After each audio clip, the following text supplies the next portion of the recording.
Hello friends, welcome in this class इंसानस pro biology. तो जैसा कि आप सभी लोग बार बार बोल रहे थे कि सर थोड़ा सब्जेक्टिव क्वेश्चन को ध्यान में रखिए, सब्जेक्टिव क्वेश्चन को बताइए। तो मैं ये नहीं बोल रहा कि शायद ये क्वेश्चन आए, बट मैं ये बोल रहा हूँ कि शायद इस तरह के क्वेश्चन आ सकते हैं। मतलब सॉरी, मैं ये नहीं बोल रहा कि यही क्वेश्चन आएंगे, बट शायद इस तरह के क्वेश्चन आ सकते हैं। तो ये वीडियो आपको थोड़ा हेल्प कर सकता है आपको सोचने की तरफ कि टिफर के सब्जेक्टिव क्वेश्चन को हम कैसे टैकल करेंगे। तो चलिए हम शुरू करते हैं आज की वीडियो। और आप शायद अभी तक सारे वीडियो देख चुके हैं। इसके बाद जस्ट आपको लास्ट मिनट स्ट्रेटजी का एक वीडियो आने वाला है, जो कि लास्ट मिनट नहीं, 5 डेज पहले आ जाएगा। मतलब कल परसों में आपको एक वीडियो और मिलेगा, जिसमें मैं आपको कुछ चीज़ें बताऊंगा कि इस चैनल को आप कैसे यूटिलाइज कर सकते हो टिफर एग्ज़ाम के लिए। तो ये सब्जेक्टिव क्वेश्चन के लिए थोड़ा सोचने की बात है। ये मैंने बनाया है, ये कुछ क्वेश्चन मैंने यहाँ पे लिखे हैं, वो क्वेश्चन मैंने टिफर के ही जो एक फॉर्म आते थे उसमें जो पूछा जाता था, फ्रिक्वेंट क्वेश्चन था, उससे मैंने इनको लिया है। तो जैसा कि उनमें एक क्वेश्चन पूछा जाता था कि आप जैसे आपने कोई रिसर्च किया, फॉर एग्जांपल आपने कोई एमएससी में डिसर्टेशन किया है, तो डिसर्टेशन में आपके रिसर्च जो है, आपने क्या क्वेश्चन पूछा था, आपका क्या मेथडोलॉजी था, और आपने जो आपको रिजल्ट मिला था, उस रिजल्ट में आपको सबसे ज़्यादा इंटरेस्ट किस रिजल्ट को देखे, आप कौन से रिजल्ट पे सरप्राइज हुए थे। तो ऐसे क्वेश्चन पूछे जाते हैं। तो शायद इस तरह के क्वेश्चन पूछ लिए जाए इस बार भी, कि आप अपने रिसर्च, मतलब अपने डिसर्टेशन, अपने प्रोजेक्ट के बारे में एक्सप्लेन कीजिए, और उसमें उन चीज़ों को एक्सप्लेन कीजिए जो आपको सबसे ज़्यादा एक्साइटिंग लगे थे, कौन से रिजल्ट आपको सबसे ज़्यादा एक्साइटिंग लगे थे। इस वाले प्रोसेस में, इस वाले क्वेश्चन के आंसर में आपको ध्यान दो तीन चीज़ों को देना। एक तो आपका बहुत ही क्लियर कट ऑब्जेक्टिव होना चाहिए। जब आप अपना लिख रहे होगे अपना रिसर्च, तो उसमें आपने कौन सा क्वेश्चन पूछा था वो काफ़ी क्लियर कट होना चाहिए। दूसरा, आपको अपने जो आपका जो रिजल्ट आया था उस पर आपको बहुत ही ज़्यादा फोकस करना है, जिस बात को लेकर आप सरप्राइज हुए हों। फॉर एग्जाम्पल, आपने कोई एक रिजल्ट पाया हो जो आपने प्रोडिक्ट नहीं करा हो, बट वो आप पा गए, तो ऐसे रिजल्ट को आपको थोड़ा हाईलाइट करके लिखना। हाईलाइट करने का मतलब ये नहीं होता कि आप उसमें कलर करें। हाईलाइट करने का मतलब उसको इस तरह से लिखे कि आपको लगे कि आप काफ़ी एंथुजियास्टिक हो उस पर्टिकुलर रिसर्च, उस पर्टिकुलर रिजल्ट को लेकर, बहुत ज़्यादा सरप्राइज हो। तो एक इस तरह के क्वेश्चन हो सकते हैं, आ सकता है, जो कि एक ओवर व्यू है, मतलब सब्जेक्ट ओरिएंटेड नहीं है, आपके रिसर्च के पॉइंट ऑफ व्यू से आपसे रिलेटेड है। दूसरा क्वेश्चन हो जाता है, why do you want to do a PhD.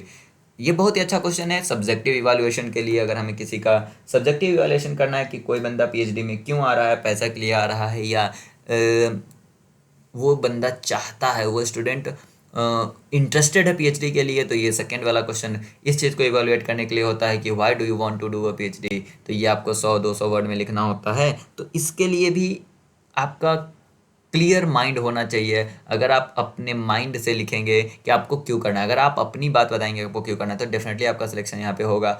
अगर बगाए मतलब कुछ लोग क्या होते हैं कि उसको कॉपी एंड पेस्ट कर लेते हैं, किसी और का आंसर लिखते हैं, तो नहीं, आपको लिखते समय फील होना चाहिए, रीड करने वाले को फील होना चाहिए कि आपने अपने मन से लिखा है। देन आफ्टर, उसके बाद है व्हाट इज़, जैसे ये भी क्वेश्चन पहले क्वेश्चन पे है, जैसा कि आपका डिसर्टेशन या आपका प्रोजेक्ट में होगा कि what is the hardest you have worked on something, why was it hard, and what did you in that situation. ध्यान दीजिएगा यहाँ पे क्या बात हो रहा कि आपको हार्डेस्ट चीज़ बताना है। हार्डेस्ट चीज़ बताने का मतलब ये नहीं है कि दुनिया के लिए हार्डेस्ट चीज़, आपको पर्टिकुलर किस पॉइंट पे कोई भी वर्क हार्डेस्ट लगा था, आपने उस पर्टिकुलर पॉइंट पे आपने उसको कैसे टैकल किया था, उसने उस सिचुएशन में आपने कैसे एक्ट किया था, that is a point. Because PhD में कभी कभी ऐसा होता है कि आप कंटिन्यू काम कर रहे होते हैं, फिर एक चीज़ ऐसी आ जाती है जो आपने अनप्रोडक्ट करी होती है, और वो चीज़ को आपको सोल्व करना होता है। तो अगर आपको हार्ड सिचुएशन में बिहेव करना नहीं आएगा, तो शायद आप एक अच्छा पीएचडी स्टूडेंट नहीं बन सकते। तो अगर आपको हर एक कंडीशन में आपको बिहेव करना आना चाहिए, काम होना चाहिए, तो ये जो क्वेश्चन है उस चीज़ को आपका रिप्रेजेंट करेगा कि ओके, आप कैसे एक्ट करते हो किसी डिफ़िकल्ट पोजीशन में। उसके बाद एक क्वेश्चन जो कि बायोलॉजी से रिलेटेड आ सकता है, मैं यहाँ पे टॉपिक आपको बता देता हूँ, कुछ एग्जांपल बता देता हूँ जिससे आप पढ़ सके।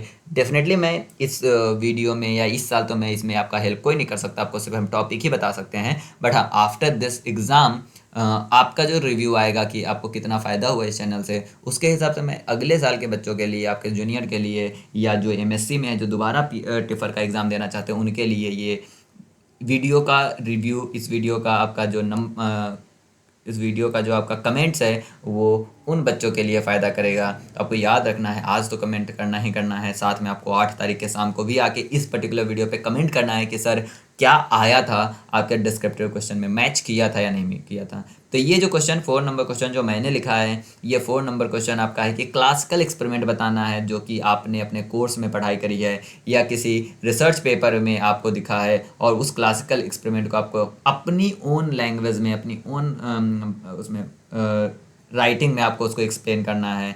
ये आपको बताता है कि आपकी कितनी अंडरस्टैंडिंग है, आपको मतलब आप किस अंडरस्टैंडिंग से किसी पेपर को पढ़ते हैं या किसी एक्सपेरिमेंट को देखते हैं। तो ये याद रखिएगा कि ये क्वेश्चन 4th नंबर में ये है। मैं आपको नीचे कुछ पॉपुलर एक्सपेरिमेंट की बात कर लेता हूँ जो कि क्लासिकल एक्सपेरिमेंट है बायोलॉजी का, लाइफ साइंस का, जो जो कि फंडामेंटल माना जाता है लाइफ साइंस का। जैसे आपको पता है मेंडल का पी प्लांट एक्सपेरिमेंट। मैं यहाँ पे आपको टॉपिक इसलिए दे रहा हूँ जिससे कि आपको भटकना ना पड़े, आप इसमें से कोई एक टॉपिक को आप यहाँ से थोड़ा मतलब नॉट रट के, थोड़ा समझ के जाए, उसके 1-2 क्लासिकल पेपर पढ़े और देखें कि आपका उसमें इंटरेस्ट है या नहीं। इसमें जो मैंने आपको लिस्ट दिया है, इस लिस्ट में आपको सारे डिपार्टमेंट से है, मतलब सारे इकोलॉजी से भी है, इवोल्यूशन से भी है, और इसी के साथ बायोकेमिस्ट्री, जेनेटिक्स से भी है। तो आप इसमें से जिसमें भी आपका इंटरेस्ट है उस पर्टिकुलर एरिया के क्लासिकल एक्सपेरिमेंट को आप एक बार रीड करके जाए, उसको गो थ्रू करके जाए और उसे लिखने का प्रैक्टिस करे। हो सकता है कि शायद ये क्वेश्चन इस तरह से ना पूछा जाए बल्कि डायरेक्ट नाम से पूछ लिया जाए, बट हमको नहीं लगता कि नाम से डायरेक्ट पूछा जाएगा। द रीज़न इज दैट क्योंकि सभी लोग अलग अलग बैकग्राउंड से आते हैं। कुछ लोगों को प्लांट में इंटरेस्ट है, कुछ लोगों को जेनेटिक्स में इंटरेस्ट है, कुछ लोगों को बायोकेमिस्ट्री में है, कुछ लोगों को इकोलॉजी में है। तो शायद एक ओपन टाइप का क्वेश्चन होगा जिसमें वो लोग ये पूछ ले कि एक एक्सपेरिमेंट को आप एक्सप्लेन कीजिए। तो मैंने यहाँ पे कुछ नाम दे रखे हैं कि ये एक्सपेरिमेंट हो चुके हैं, आप इसको एक बार ध्यान में रखते हुए जाइएगा, जिस हिसाब से आपका इंटरेस्ट है उसको अलाइन करते हुए। मैं एक बार नाम पढ़ देता हूँ जिससे कि आपको टाइम मिले और आप लिख सको और आपके कान में शब्द जाएँ, जैसे कि आप भूलो ना। जॉर्ज मेंडल का आपका पी प्लांट एक्सपेरिमेंट है। फेडरिक ग्रिफ्थ का आपका ट्रांसफॉर्मेशन का एक्सपेरिमेंट है। एवरी मैकलियोडॉन मैकार्टी का एक्सपेरिमेंट है डीएनए से रिलेटेड। हर्से और चेज का एक्सपेरिमेंट है। वॉटसन क्रिक का डबल हेलिक्स मॉडल है। मेसल्सन स्टाहल का एक्सपेरिमेंट है। वीडल और टॉटम्स का 1 जीन 1 एंजाइम हाइपोथेसिस है। लुई पास्चर का, ये आपका माइक्रोबायोलॉजी का है, स्वानिक फ्लास्क एक्सपेरिमेंट है। यूरे मिलर का एक्सपेरिमेंट है इवोल्यूशन ऑफ लाइफ का।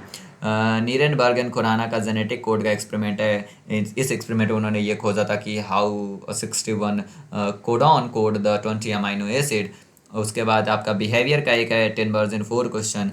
इसमें 10 वर्जन के 4 क्वेश्चन हैं, जिसमें मुझे नहीं लगता कि ये बिहेवियर का ये सारी चीज़ों के लिए है। अगर आप लाइफ फॉर्म में, आप पृथ्वी पे कुछ भी देखते हो, सारी जगह ये 10 वर्जन का 4 क्वेश्चन आपका चला जाता है, जिसका 2 पार्ट है।